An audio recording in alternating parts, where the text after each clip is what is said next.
Hello दोस्तों, स्वागत है आपका आपके अपने यूट्यूब चैनल चर्चा विद गौरांश के यूट्यूब चैनल पर। उत्तर प्रदेश डीएलएड सत्र 2022 से 24 में जो छात्र प्रवेश लेना चाहते हैं उनके प्रवेश से संबंधित सभी प्रकार की महत्वपूर्ण जानकारी के वीडियोस आपको हमारे चैनल पर मिल जाएंगे। अगर आपने अभी तक हमारे चैनल चर्चा विद गौरांश यूट्यूब चैनल को सब्सक्राइब नहीं किया तो उसे सब्सक्राइब कर लीजिए, नोटिफिकेशन बेल को दबा लीजिए ताकि आने वाला वीडियो का नोटिफिकेशन आपको तुरंत मिल जाए। तो चलिए शुरू करते हैं आज के इस वीडियो को। और आज के इस वीडियो में हम देखेंगे, कई सारे छात्र ये पूछ रहे थे कि क्या अब डेट का एक्सटेंड होना संभव है या नहीं, कि सर क्या डेट अब बढ़ पाएगी या नहीं बढ़ पाएगी, क्या अब डेट एक्सटेंड होगी कि नहीं होगी। तो मैं आपको यहाँ पर बता देता हूँ कि इसकी जो लास्ट डेट थी वो थी 25 जुलाई और आज हो गई है 31 जुलाई। आप देखिए कि 5 से 6 दिन का डिफरेंस हो चुका है ऑलरेडी, लेकिन अभी भी पीएनपी के द्वारा, परीक्षा नियामक प्राधिकारी के द्वारा किसी भी प्रकार की कोई न्यूज़ सुनने को नहीं मिली है डेट एक्सटेंड को लेकर के। हाँ, हालांकि 2 से 3 दिन पहले उन्होंने एक डेटा ज़रूर जारी किया था जिसमें यह बताया था कि अब तक कितनी सीटें खाली हैं और कितने सीटों के लिए आवेदन आ चुके हैं, लेकिन उस न्यूज़ में कहीं पर भी डेट एक्सटेंड होने के लिए कोई जिक्र नहीं था। अब चांसेस बहुत कम हो चुके हैं कि डेट को एक्सटेंड किया जाएगा, क्योंकि अगर उन्हें करना होता तो ये 6 दिन का डिफरेंस हो चुका है ऑलरेडी, कोई ना कोई न्यूज़ अब तक निकल कर आ गई होती। अब जो है वो पीएनपी के हाथ में है, वो डेट एक्सटेंड करते हैं या नहीं करते हैं, ये परीक्षा नियामक प्राधिकारी के ऊपर डिपेंड करता है।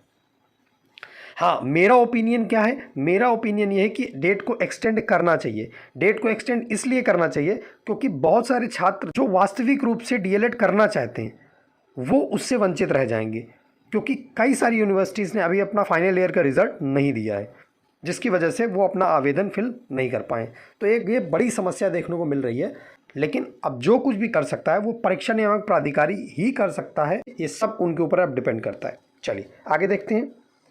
अगला जो संशय बना हुआ है कि अब तक कितने आवेदन हुए हैं। कई सारे कैंडिडेट बार बार पूछ रहे थे कि सर अब तक कितने सारे एप्लीकेशन फॉर्म फिल हुए हैं। तो डेटा जो अभी पीएनपी ने जारी किया था, मैंने लास्ट वीडियो में बताया था, उसमें उन्होंने बताया था कि 1.68 यानी 1,68,000 आवेदन ही अभी तक हो पाए हैं। 1,68,000 आवेदन ही हो पाए हैं और जो सीटें हैं वो 2,42,000 के अप्रॉक्सीमेट कुछ सीटें हैं। तो अभी तक आवेदन की संख्या जो है वो बहुत कम है। चलिए आगे देखते हैं। अगला जो प्रश्न छात्र पूछ रहे थे कि सर जो आवेदन कम हुए हैं क्या उससे कट ऑफ पर कोई असर पड़ेगा। तो मैं आपको यहाँ पर बता देना चाहता हूँ कि आप देखिए, डीएलएड के अंदर 10,600 ही गवर्नमेंट सीटें हैं। जो आपके 67 डीएलएड कॉलेज हैं, जो गवर्नमेंट डाइट हैं, वो 67 है, उनके अंदर सीटों की संख्या 10,600 है और सारे के सारे कैंडिडेट गवर्नमेंट कॉलेज ही चाहते हैं, इसलिए सभी अपने चॉइस फिलिंग में गवर्नमेंट डाइट जरूर डालेंगे। तो ये मान के चलिए कि कट ऑफ पर मेरे हिसाब से कोई फ़र्क नहीं पड़ने वाला है। कट ऑफ आपकी जितनी रहती है उतनी ही जाएगी। कट ऑफ का ऑलरेडी मैंने वीडियो बना दिया है, अगर आप उसके अंदर आते हैं तो आप अपने आप को सेफ माने। चलिए आगे देखते हैं। अगला जो प्रश्न है कि अगर डेट अब एक्सटेंड नहीं होगी तो अगला स्टेप क्या होगा।